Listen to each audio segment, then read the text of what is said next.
Sigue desde Madrid, agradeciéndole que son las 12 de la noche en este momento en Madrid, 12:20, el doctor Antonio Ledesma, exalcalde de Caracas, quien nos va a hablar de cómo es ser opositor en una dictadura, cómo el régimen divide, coopta a la oposición y cuáles son las alternativas de salida. El doctor Antonio Ledesma fue gobernador de Caracas, posteriormente alcalde del municipio Libertador, luego alcalde metropolitano del Gran Caracas, legislador a los 23 años y diputado y senador del Congreso de la República, presidente de la Asociación de Alcaldes de Venezuela, hizo las funciones de secretario ejecutivo en las relaciones partido de gobierno y administración en el periodo de Carlos Andrés Pérez, ganó su reconocimiento nacional e internacional al derrotar al chavismo en la plaza de Caracas, al vencer a los ministros que eran denominados estrellas de la revolución, Aristóbulo Isturris y Ernesto Villegas, en las elecciones del 2009 y 2013. Estuvo preso por la narcodictadura por más de 1000 días hasta que se fugó. Es abogado graduado con honores de posgrado en la Universidad Metropolitana, escribe en múltiples diarios. Le damos la palabra al doctor Antonio Ledesma.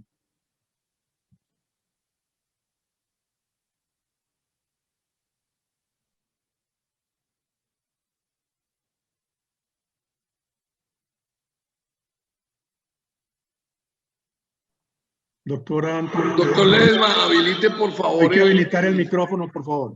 Sí, correcto. Gracias, gracias. Bueno, ya perdí unos segundos. Hacer política en Venezuela, o desde la cárcel, o desde el exilio, o sabiendo que tienes una inhabilitación que te limita el desempeño, el ejercicio de la política, o los que están en Venezuela, que saben que están apuntados por los fusiles de los militares que forman parte de una fuerza armada trastocada en un aparato al servicio del régimen, una fuerza armada que le hace loas a la cubana, me refiero a la élite protocolaria, diputados que fueron elegidos legítimamente en diciembre del año 2015. Casi la mitad de esos diputados están en el exilio, muchos inhabilitados, y los que a duras penas hacen un esfuerzo dentro de Venezuela tienen que soportar las embestidas de los grupos armados que forman parte de los cuerpos de seguridad que actúan por encargo del régimen. En las últimas horas en el estado Falcón, en la ciudad de Coro, algunos de esos diputados fueron atropellados por estas hordas armadas que actúan por encargo, como lo acabo de decir, del régimen. Hacer política en Venezuela es sabiendo que los partidos están, además de débiles, confiscados, porque el juego del ajedrez político del régimen es extorsionar, amedrentar o terminar comprando en esa subasta en la que se ha relajado la lucha política en Venezuela, de ver cómo el régimen de la noche a la mañana le arrebata los símbolos a los partidos políticos y logra capturar por alguna vía a dirigentes que hasta antes nada más andaban levantando banderas de protestas al lado de Juan Guaidó y que ahora son fichas o trompos servidores de Nicolás Maduro. Tienen el control de los medios. En Venezuela funcionan con mucho esfuerzo algunos portales. Los medios televisivos que no fueron comprados por el régimen los mantienen amenazados con las políticas de censura que aplican a través de Conatel.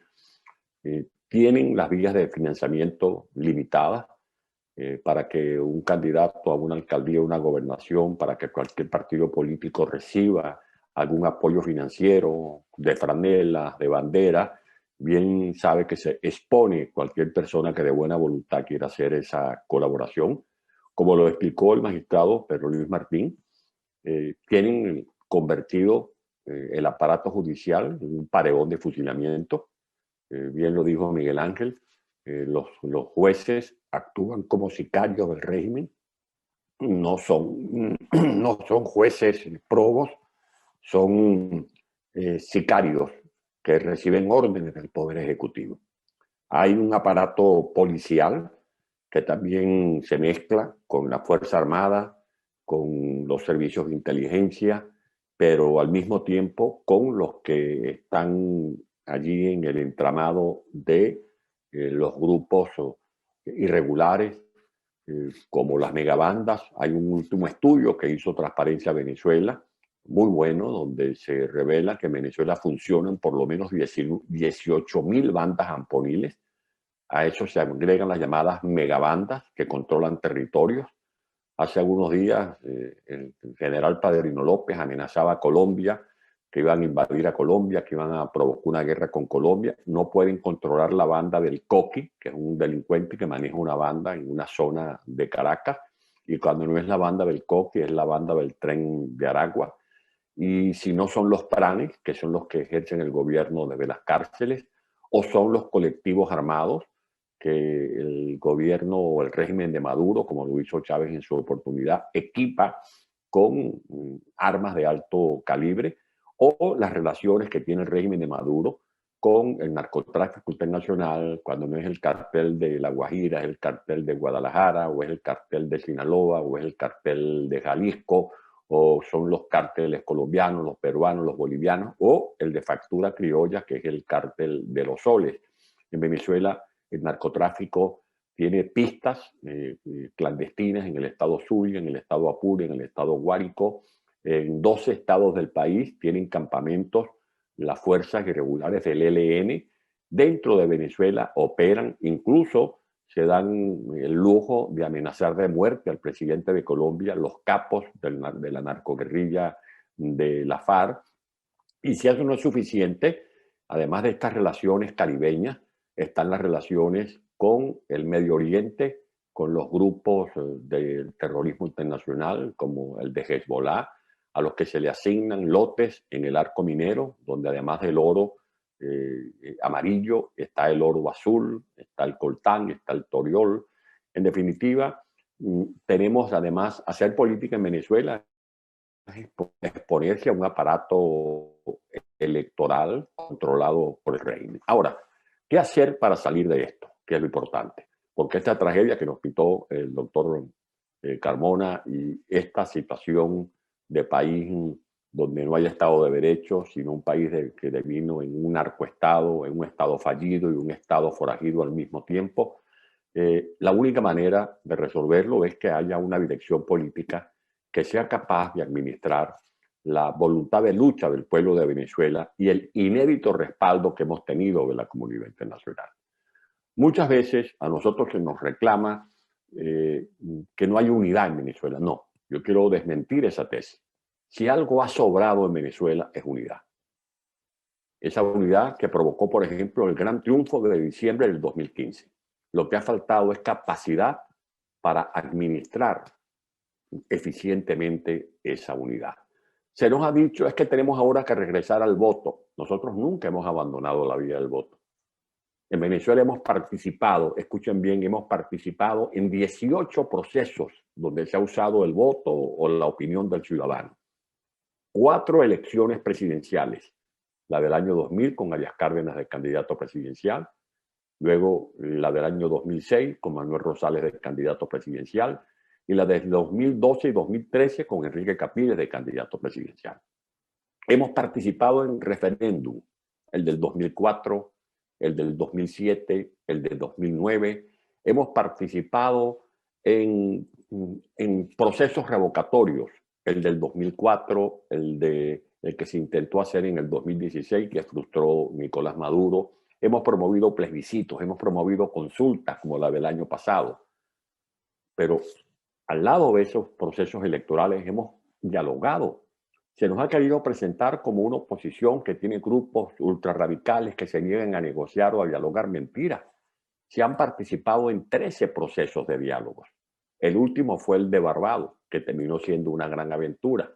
Hemos participado en negociaciones y esas negociaciones terminaron también siendo un salto atrás, porque fueron negociaciones que mal conducidas o dirigidas que terminaron también siendo un salto al abismo, un salto al vacío.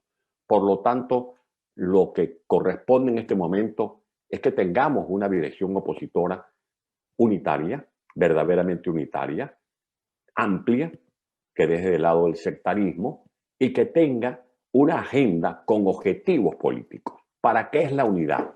¿Para ir a elecciones regionales? Yo creo que no. ¿Para hacer diálogos con el régimen para ver cómo nosotros sobrevivimos bajo esta tiranía? Yo creo que tampoco esa debe ser la alternativa. Yo creo que debe ser una unidad que tenga como objetivo hacer valer la premisa que para mí está vigente, que es desalojar del poder a quienes no van a permitir que Venezuela salga de esta catástrofe que nos dibujó muy bien con su análisis el doctor Carmona. En Venezuela considero que tenemos que consolidar una plataforma unitaria libre de infiltrados. Por eso, más que dividida, como se ha querido decir, la oposición ha estado lamentablemente infiltrada. Y eso lo sabe la ciudadanía que me está escuchando. En una unidad que fue convertida en una unidad promiscua, una unidad donde se mezclan factores que no responden al objetivo supremo, que es haber logrado el cese de la usurpación. ¿Eso es posible? Yo creo que sí es posible. Y así se lo he dicho en privado en las últimas horas al presidente Guaidó, con quien he conversado, de que él tiene que asumir su condición de interlocutor reconocido por la Unión Europea, por los Estados Unidos, por el Grupo de Lima, pero él tiene que asumir y demostrar que de verdad quiere ser el conductor de este proceso y no la víctima de un secuestro de factores que juegan más a intereses particulares y grupales que al interés supremo de todos los venezolanos, que es salir de esta narcotiranía. Nosotros creemos que se justifica seguir invocando el principio de intervención humanitaria para rescatar a Venezuela. Es mentira que nosotros nos limitamos a pedir que desembarquen los marines en Naiguatá o en La Guaira.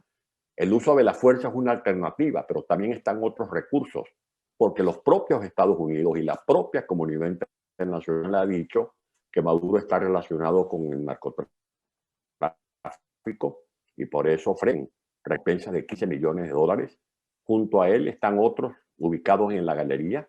Su testaferro estrella está siendo o va a ser extraditado a los Estados Unidos por el manejo de recursos financieros con Irán, con Rusia, con Turquía, con la FARC, con Hezbollah, con el ELN. O sea, lo que pedimos es que entiendan que nosotros estamos dispuestos a hacer todo lo posible dentro y fuera de Venezuela para lograr superar esta tragedia, pero que estamos lidiando no con una simple dictadura. No pueden comparar el caso de Venezuela ni con Pinochet, ni con Franco en España, ni con la dictadura de Brasil en su tiempo. En Venezuela hay una corporación criminal aliada con el narcotráfico que usa los recursos provenientes del narcotráfico y el tráfico de minerales, más los caudales que recogieron en los tiempos de Odebrecht, de todos estos procesos de latrocinio que le permiten financiar todos estos procesos de asaltos de los poderes en Bolivia, en Ecuador, en Argentina, en nuestro continente y en otras partes del mundo, que son parte de la agenda que tiene el Foro de Sao Paulo o el Grupo de Puebla. Por lo tanto, sí es posible derrotar esta narcotiranía. Ha habido un pueblo que ha puesto de manifiesto lo mejor de sí mismo para alcanzar estos objetivos. Lo que hace falta es una mejor conducción que haga posible combinar dos herramientas, dos instrumentos: la presión interna, con un pueblo dispuesto a dar lo mejor de sí mismo, con la presión internacional, pero con la mirada puesta en un objetivo que es lograr liberar a Venezuela de esta narcotiranía.